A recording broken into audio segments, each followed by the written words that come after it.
الحمد لله وكفى والصلاة والسلام على حبيبنا طبيبنا معلمنا المصطفى وعلى آله وأصحابه المجتبى المرتضى وعلى من اتبعهم إلى يوم الهدى. أما بعد فأعوذ بالله من الشيطان الرجيم. بسم الله الرحمن الرحيم. سيعلم الذين ظلموا أي منقلب ينقلبون. آمنت بالله صدق الله العظيم. وقال الله تبارك وتعالى في شان حبيبه اهتماما به وتكريما: إن الله وملائكته يصلون على النبي يا أيها الذين آمنوا صلوا عليه وسلموا تسليما. اللهم صل على سيدنا لبيك اللهم صل على سيدنا ومولانا محمد وعلى آله وصحبه وبارك وسلم. صلاة وسلاما عليك يا رسول الله صلی اللہ تعالی علیہ وسلم. تقریریں کرنا اور سننا یہ دونوں بہتر کام ہے، مگر سننے کا مقصد صرف وقت گزاری نہ ہو، بلکہ اس کا بنیادی مقصد سن کر کے اس پر عمل کرنا. ابھی آپ نے سماعت فرمایا کہ مولائے کائنات مسلسل بھوکے رہے، مگر اپنی بھوک پیاس دیکھے بغیر صدا لگانے والے کی جھولی بھرتے رہے. ایک دولت مند امیر نعمتوں والے انسان کا کچھ خیرات کر دینا بڑی بات نہیں. کمال تو جب ہے انسان اپنی حاجت و ضرورت کو دیکھتے ہوئے بھی دوسروں کی ضروریات کو پورا کرے. اللہ تبارک و تعالی کے یہاں دولت کا زیادہ ہونا، خیرات کی مقدار کا بڑھ جانا یہ اہمیت کا حامل نہیں. اہمیت ہے دل کی کیفیت کہ دینے والے کے اندر تقوی کیسا ہے، دینے والے کا جذبہ کیسا ہے، پیش کرنے والے کے درون خانہ حالات کیا ہیں. اس لیے کسی بھی انسان مسلم کو اپنے دل کی اصلاح سب سے پہلے کرنی چاہیے. کوئی کفِ افسوس نہ ملے کہ میرے پاس تو ہے نہیں، میں کیا کروں. سب سے بڑا خزانہ جو اللہ نے آپ کے اندر رکھا ہے وہ آپ کا دل ہے، آپ کے گھر کی دولت نہیں. عزیزان ملت اسلامیہ، صحابہ اکرام رضوان اللہ علیہ مجمعین کی زندگی آپ دیکھیں، اہل بیت اطہار کی مقدس زندگی آپ کو دیکھیں، آپ دیکھیں تو آپ کو یہ احساس ہوگا کہ وہاں کمیت، مقدار، سامان کی زیادتی نہیں بلکہ تقوی کی کثرت. مکی عہد ہو یا مدنی عہد ہو، مکہ شریف کا پورا زمانہ اور مدینہ شریف کے ابتدائی ایام، دونوں زمانے کو آپ نگاہ میں رکھیں تو حالت یہ ہوتی تھی کہ گھر میں ایک ٹائم کھایا تو دوسرے کا ٹھکانہ نہیں، ایک کپڑا پہن لیا تو دوسرے کا تصور نہیں، اور کبھی کبھی 2 چادریں ہوتی تھی تو ایک میاں استعمال کرتے تھے، ایک بیوی پہنا کرتے تھے۔ خود رسول اللہ صلی اللہ تعالی علیہ وسلم کے یہاں مہمان آ جاتا تو حضرت بلال رضی اللہ تعالی عنہ کو حکم ہوتا، جاؤ ہمارے اصحاب کے یہاں سے اس کی ضیافت کا کچھ سامان لے آؤ، کچھ کھانے پینے کی چیزیں لے آؤ تاکہ ہم اپنے مہمان کو پیش کر سکیں۔ حضرت بلال مسجد نبوی شریف کے ارد گرد آباد سارے صحابہ کے یہاں چکر لگا لیتے تھے۔ کبھی ایسا بھی ہوا کہ کسی کے یہاں ایک آدمی کا کھانا بھی نہیں۔ آج ہمارا خیال یہ ہے کہ جب تک ہم دنیا کی ڈھیر ساری دولت اکٹھا نہ کر لیں ہم کوئی کام انجام نہیں دے سکتے۔ سب سے پہلے ہمارے لیے ضروری ہے کہ ہم اپنے آپ کو پختہ کریں، اپنے آپ کو تیار کریں، اور یہ منطق سمجھ میں بھی آتی ہے کہ بغیر اسلحے کے مار نہیں ہوتی۔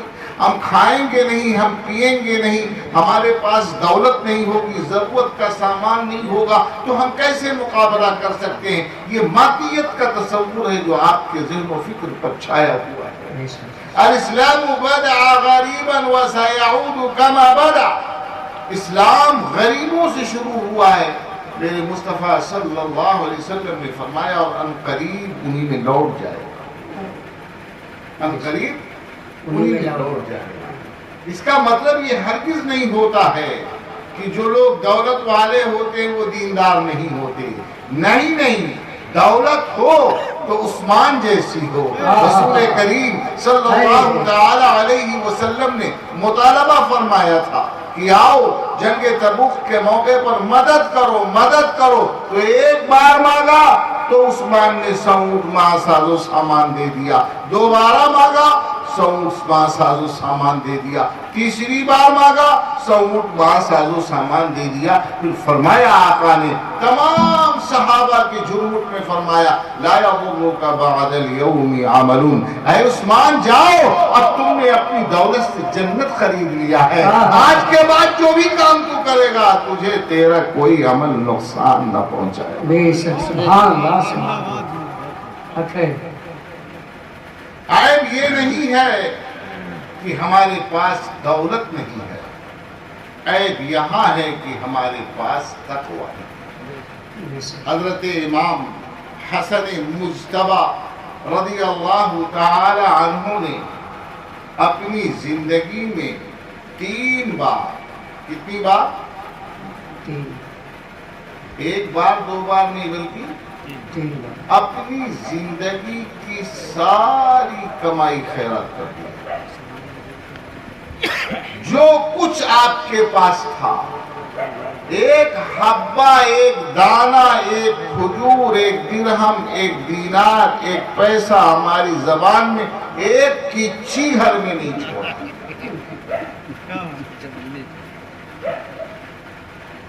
کچھ نہیں چھوڑا، سب خیرات میں دیا۔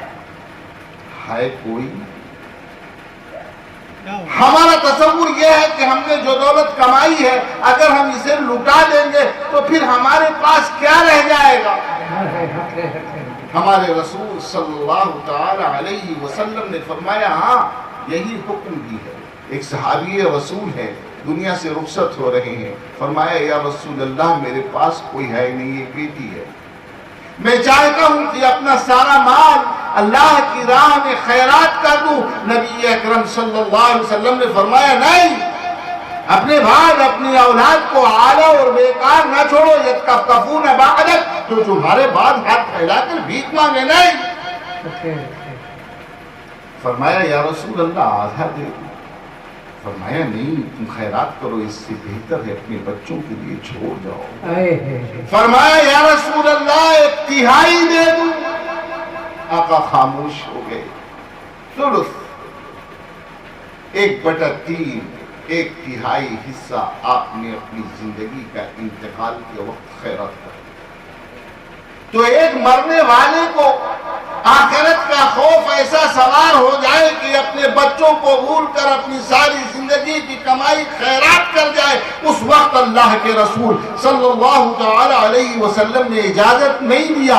یہی وجہ ہے کہ جب ابو بکر کا انتقال ہوا تو اپنی زندگی کا 1/3 آپ نے خیرات کر دیا۔ حضرت عمر فاروق کا انتقال ہوا، آپ نے بھی اپنی زندگی کے کمائی کا 1/3 خیرات کر دیا۔ حضرت عثمان غنی کا انتقال ہوا، آپ نے بھی، تمام صحابہ میں بیشتر کا یہی حال تھا، جتنے کی اجازت مصطفیٰ نے دے دیا انتقال کے وقت سب نے خیرات کر دیا۔ مگر کچھ تو ایسے تھے ہوتا تب نہ خیرات کرتے۔ حضرت عثمان، حضرت ابو بکر صدیق رضی اللہ تعالی عنہ جب ایمان لائے تو آپ کے پاس کتنی دولت تھی؟ معمولی آدمی نہیں تھے وہ، آپ بھی قرشی ہیں، اعلیٰ مقام تھا عرب میں۔ کوئی کسی کا قتل کر دے تو جب قتل کا فیصلہ کرنا ہوتا تھا تو اس فیصلے کا حکم، اس کے قاضی تمام عرب پورے قریش میں حضرت ابو بکر صدیق رضی اللہ تعالی۔ آپ غور کریے، اس کا مطلب سماج میں مقام بہت بلند تھا۔ اور جب آپ اسلام لائے تو دولت کتنی تھی آپ کے پاس؟ 400 کروڑ روپے۔ آج کی دولت کے حساب سے کتنے تھے؟ لیکن جب آپ خلیفہ بنے تو کتنی دولت تھی؟ وہی بات ہے، ایک کو کچی نہیں تھی۔ آپ غور کریے کتنی دولت تھی؟ 400 کروڑ روپے کا مالک، تجارت کرنے والا، اسلام قبول کرتا ہے تو اس کے پاس 400 کروڑ روپے ہیں، اور جب وہ خلیفہ بنتا ہے تو اس کے پاس اس کی اس دولت میں سے یا آج کی تجارت میں سے 1 پیسہ بھی نہیں بچتا ہے۔ یہ اعلان ہے کہ صدیق افضل الخلق بعد الانبیاء ہے، انبیاء کے بعد سب سے زیادہ فضیلت والا اپنی دولت کی بنیاد پر نہیں، اپنے تقوی اور اپنے کرامت کی۔ نعرہ تکبیر، نعرہ رسالت، نعرہ رسالت، عظمت صحابہ، نعرہ تکبیر، سبحان اللہ۔ اگر غور کریے اور سوچیے، یہ تو ابو بکر صدیق تھے، حضرت فاروق اعظم رضی اللہ تعالی عنہ کا انتقال ہوا، شہادت ہوئی۔ شہادت سے پہلے اپنے بیٹے عبداللہ سے کہا، جاؤ بیٹا میری زندگی کے لین دین کا حساب کر لو، کتنا حساب کر لو، میں جا رہا ہوں۔ اور یہ کون ہے فاروق اعظم؟ فاروق اعظم وہ ہے جنہوں نے دنیا کی دونوں سپر پاور طاقتوں کو اپنے پیروں سے رونپ دیا۔ کسرا کو بھی اور قیصر کو بھی ساری دولت کا انبار مدینہ میں اکٹھا ہو گیا تھا۔ حضرت فاروق اعظم اور اپنے گورنروں اور والیوں کو لکھتے تھے کہ سر کی تنخواہیں دے دو۔ سر کی تنخواہ دینے کے بعد پوچھتے تھے کیا حال ہے، فرماتے تھے بہت پیسہ بچا ہوا، فرمایا مال غنیمت انہی میں بانٹ دو۔ اتنی دولت، اتنی دولت مسلمانوں کے پاس آ گئی، لیکن خود فاروق اعظم کا کیا حال تھا؟ آج کسی کو اگر پردھان بنا دیا جائے، حد تو یہ ہے کہ مدرسے مینیجر بنا دیا جائے تو چہرے کا رنگ بدل جاتا ہے۔ حالانکہ مدرسے کا مینیجر بننا پل صراط پر چلنا ہے۔ مدرسہ جنت بھی ہے، جہنم بھی ہے۔ اگر علماء کی عزت کر لے گیا تو جنت پا گیا، امانت کر لے گیا جنت پا گیا، خیرات اپنی دے گیا جنت پا گیا۔ لیکن اگر اس نے خیرات کھا لیا، علماء کی توہین کیا، امانت کے خلاف کیا تو جہنم چلا گیا۔ آسان کام نہیں ہے، اس لیے ضروری ہے کہ جو مسجد، مدرسہ، خانقاہ میں بیٹھے وہ فاروق اعظم کی سیرت کو یاد کرے۔ جب ان کے زمانے میں کوئی زکات لینے والا نہیں تھا، لوگ اتنے امیر تھے، تب ان کے بیٹے نے ان کا حساب کیا، خلیفہ وقت کے پاس خود کتنی دولت ہے تو جواب ملا، اے فاروق اعظم آپ کے پاس بچا ہونا تو دور کی بات ہے، 600 دینار درہم آپ قرض دار ہیں۔ اللہ اللہ واہ کیا ہے؟ قرضدار جب کوئی دولت ایسی پھیل گئی ہے کہ لینے والا نہیں ہے، اس وقت ان کا امیر کیا ہے؟ قرضدار یہ بولیے قرض کتنا؟ تو فرمایا دیکھو میرے مال میں سارا قرضہ ادا کر دو، اگر میرے کمائے سے ادا نہ ہو تو میرے بچوں کے مال سے ادا کر دو، آل عمر سے ادا کر دو، آل عمر سے نہ ادا ہو تو قریش سے ادا کر دو، اگر اس سے ادا نہ ہو تو عرب کے دیگر قبیلوں سے مانگ کر میرے قرضے ادا کر دو۔ کس گھمنڈ میں آپ ہیں؟ اسلام کی ذمہ داری یہ ہے کہ جب آپ کو پہنائی جائے چادر تو خوف الہی سے آپ کا دل دھڑس جائے، خوف الہی سے آپ کا دل لرز جائے۔ آئیے میدان کرب و بلا کی طرف رخ کرتے ہیں۔ یہی اہم مسئلہ ہے، یہی اہم مسئلہ ہے کہ قربانی جب انسان اپنے مال کی دیتا ہے، جب قربانی انسان اپنے دنیاوی عزت کی دیتا ہے، جب قربانی انسان اپنے وقت کی دیتا ہے، جب قربانی انسان اپنی چاہتوں کی دیتا ہے، وہی انسان وقت آنے پر اپنے جان کی قربانی دیتا ہے۔ سبحان اللہ۔ جو انسان وقت نہیں دے سکتا، جو انسان پیسے خرچے نہیں کر سکتا، جو انسان اپنی دنیاوی جھوٹی عزت کے آگے اسلام کی عزت کو ترجیح نہیں دے سکتا ہے، وہ بڑا اسلام پہ اپنی جان کیسے نثار کر سکتا ہے؟ کیسے وہ اپنی جان کو قربان کر سکتا ہے؟ عزیزان ملت اسلامیہ، سید الشہداء امام علی مقام حضرت امام حسین رضی اللہ تعالی عنہ کی مقدس زندگی میں جھانک کر آپ دیکھیے اور سمجھنے کی کوشش کیجئے کہ قربانیوں پر قربانیاں، قربانیوں پر قربانیاں، تب جا کر شہادت کا یہ اعلیٰ مقام ملا ہے۔ شہادت سب کو نہیں ملتی ہے، شہادت اسی کو ملتی ہے اللہ تعالی جس کے مقدر کے ستارے کو ثریا سے بھی زیادہ بلند کر دے۔ شہادت سب کے نصیبے میں نہیں ہے۔ حضرات، چونکہ 10ویں محرم گزر چکی ہے، اس لیے میں چاہ رہا تھا کہ کربلا نہیں مابعد کربلا بیان کروں، جی لیکن حضرت علامہ نے کچھ بیان کیا اور سلسلہ ایسا بن گیا کہ میں آپ کے سامنے کربلا بیان کروں، لیکن آپ کربلا نہیں مابعد کربلا ہی سنیں۔ آپ لوگوں میں سے کچھ لوگ عراق گئے ہوں گے، انہوں نے کوفہ بھی دیکھا ہوگا، کربلا بھی دیکھا ہوگا۔ کچھ لوگ دمشق اور حلب الشہبہ بھی گئے ہوں گے، انہوں نے کوفہ کی، وہاں شام کی جامع مسجد، دمشق کی جامع مسجد کو بھی دیکھا ہوگا، جس دربار میں یزید بیٹھتا تھا اس کے تخت کو بھی دیکھا ہوگا۔ وہ سب آج کی ڈیٹ میں سب موجود ہے، کچھ کے نشانات ہیں، کچھ اپنی حالت پر موجود ہیں۔ مسجدیں تو اپنی شکل میں ہیں، البتہ جو ان کے محلات تھے ان کا خاتمہ ہو گیا۔ کربلا سرزمین ہے، کربلا یہ ریگستان ہے، جنگل نہیں ہے۔ جو لوگ کہتے ہیں کربلا کا جنگل، جنگل نہیں، وہاں دانا نہیں اگتا تھا، وہاں گھاس نہیں اگتی تھی اور آج بھی نہیں اگتی ہے۔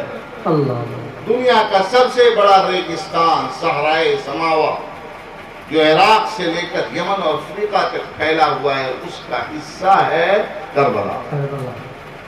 اس کے کنارے دریائے فرات ہے، کل بہت قریب تھی، آج کافی دور ہے۔ کچھ لوگ یہ کہتے ہیں حضرت عباس علمبردار اس دریا تک کیسے پہنچ گئے جو تقریباً 20 کلومیٹر دور ہے اور اتنی بڑی فوج کے سامنے گھوڑا دوڑا کر؟ تو جواب یہ دیا گیا کہ گھوڑے کو آپ نے جانا نہیں ہے، اس وقت کا گھوڑا، وہ بھی عربی نسل کا گھوڑا، وہ بھی شہزادے علی کا گھوڑا، عباس علم بردار کا گھوڑا، آج بھی بڑے سے بڑے موٹر کی رفتار جو ناپی جاتی ہے وہ کتنے ہارس پاور کی ہے، گھوڑوں کی رفتار سے ناپی جاتی ہے۔ اس لیے ہو سکتا ہے کہ انہوں نے گھوڑے کو اس تیزی سے چلایا ہو کہ بجلی کی طرح گئے ہو اور وہاں سے پانی لے پائے، لیکن یہ جواب آپ کے معیار سے عقل کی بنیاد پر ہے۔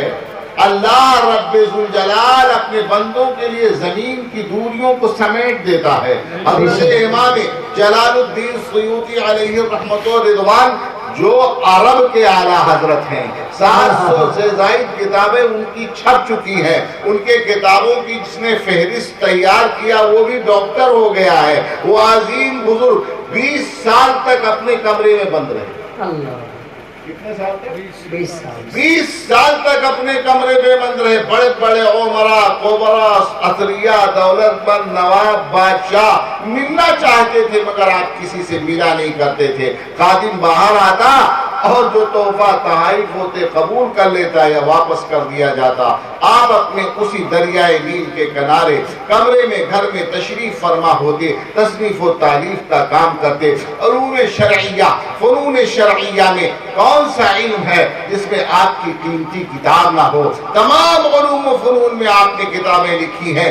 عزیزان ملت اسلامیہ، خادم روتا بلکتا گھر میں آیا، پوچھا ہے میرے خادم آج تمہیں کس نے کیا کہہ دیا ہے؟ تم ہی تو ایک ہو جو میری خدمت کرتے ہو، تمہیں کیا پریشانی ہو گئی؟ کیوں رو رہے ہو؟ کیوں بلک رہے ہو؟ حضرت امام سیوطی نے پوچھا تو وہ اور رونے لگے، کہنے لگے حضور سارا قافلہ چلا گیا، سب حج کرنے کو چلے گئے، سب اپنے آقا اور مالک کے ساتھ، سب اپنے مخدوم کے ساتھ حج کو جاتے ہیں، آپ کسی سے ملتے نہیں ہیں، تحفہ تحائف لیتے نہیں ہیں، گھر سے باہر نکلتے نہیں ہیں، میرا دل بے چین رہتا ہے، میں اپنے نبی صلی اللہ علیہ وسلم کی بارگاہ میں حاضری نہیں دے پاؤں گا، آپ کی خدمت کرتا رہوں گا اور میں حج نہیں کر پاؤں گا۔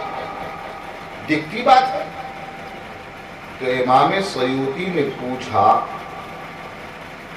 کہ اس سال حج کرنا چاہتے ہو یا اگلے سال حج کرنا چاہتے ہو؟ وہ اور رونے لگا، کہنے لگا کہ جناب آپ مجھ سے مذاق کرتے ہیں، ہمارا قافلہ ہفتہ بھر پہلے چلا گیا، اب کوئی جانے والا مصر سے ہے ہی نہیں، اس سال آپ حج کیسے کروائیں گے؟ مذاق مت کیجیے، میں سچ مچ حج کرنا چاہتا ہوں، اپنے نبی صلی اللہ علیہ وسلم کی بارگاہ میں حاضری دینا چاہتا ہوں۔ عزیزان ملت اسلامیہ، امام سیوطی نے فرمایا بیٹا میں آپ سے مذاق بھی کر رہا ہوں، آپ بتائیے اس سال حج کرنا چاہتے؟ کہا جی ہاں حضور، موقع مل جائے تو میں اسی سال حج کرنا چاہتا ہوں۔ فرمایا آنکھیں بند کیجیے، آنکھیں بند کیجیے۔ کیا بات، آنکھیں بند کر لیا، کہا 7 قدم چلیے، 7 قدم چلا، کہا آنکھیں کھول دیجیے، آنکھیں کھول دیا تو دیکھا مطاف کعبہ میں کھڑا، سبحان اللہ، مطاف کعبہ میں کھڑا ہے، حج ہو گیا، زیارت ہو گئی، سب کچھ ہو گیا۔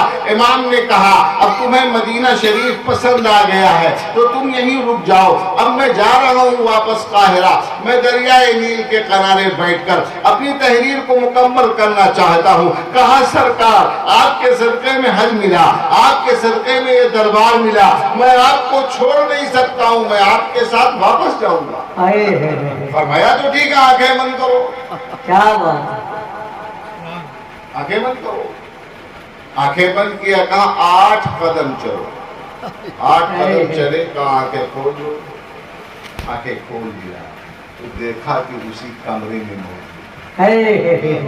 سبحان اللہ، سبحان اللہ۔ اچھا فلسفہ سمجھ میں نہیں آیا، آئے تھے 7 قدم میں، واپس آئے 8 قدم میں، ایسا کیسے ہو گیا؟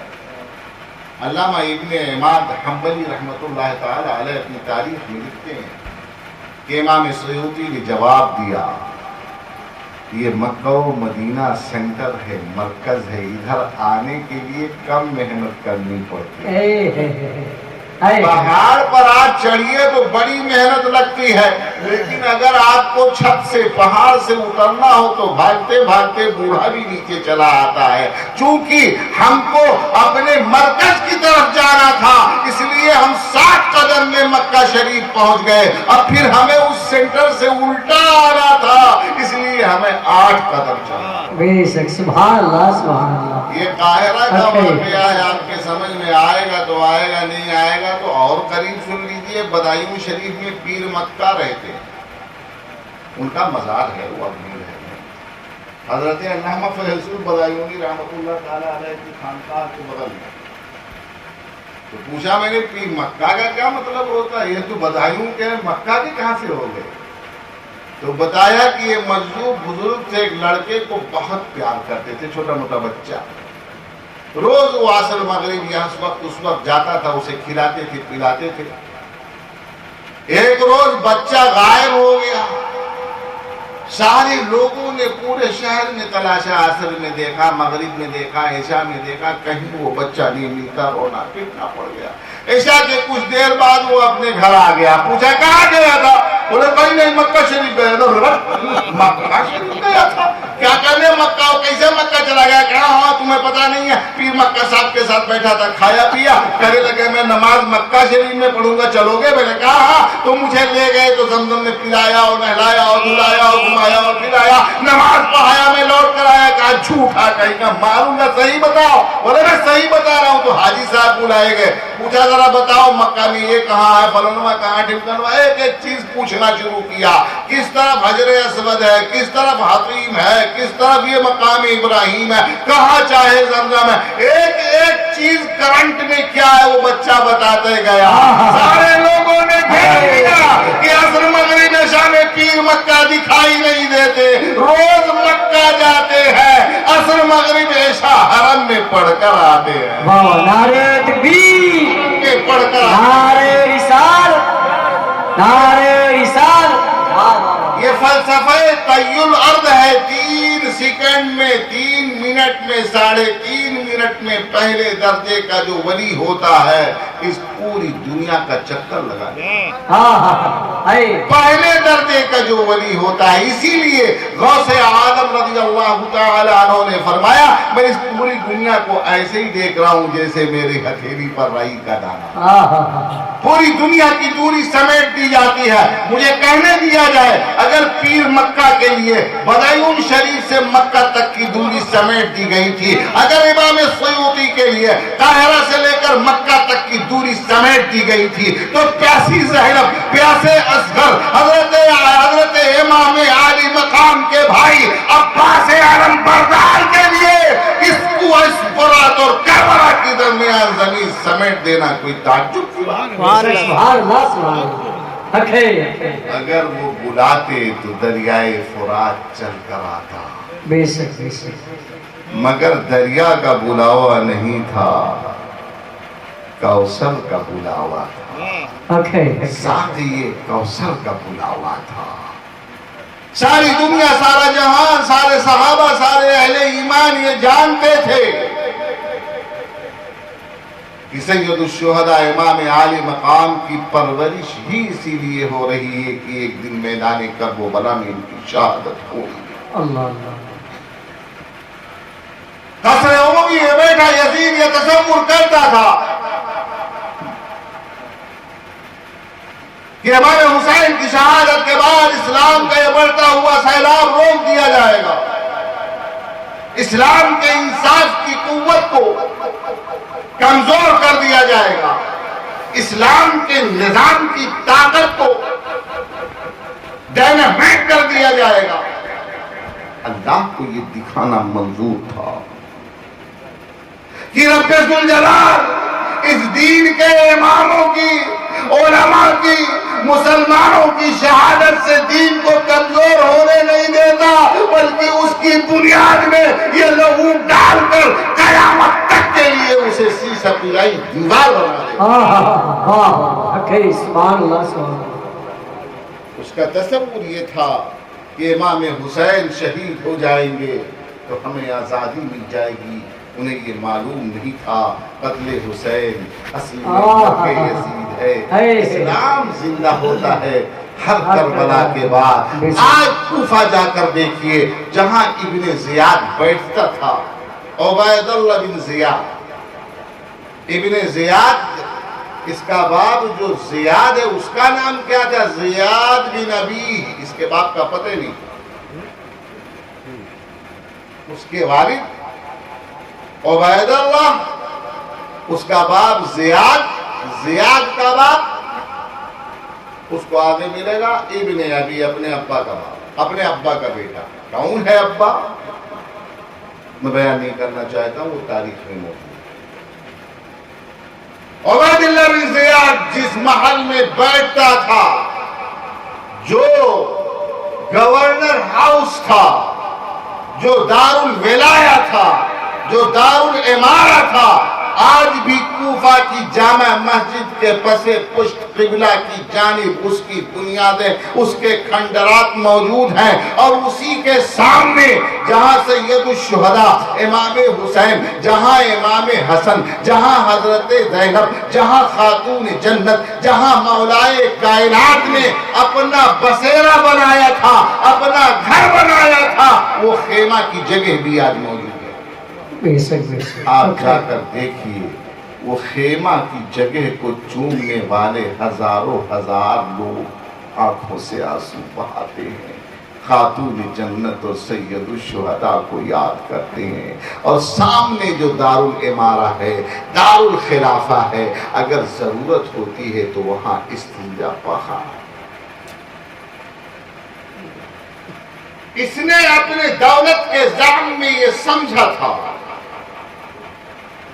کہ ہم بڑے ہیں، مگر خون حسین کہہ رہا تھا جو اللہ کے نام پہ خود کو مٹا دے، خود کو مٹا دے، خود کو قربان کر دے، اللہ قیامت تک کے لیے اسے زندہ کر دے۔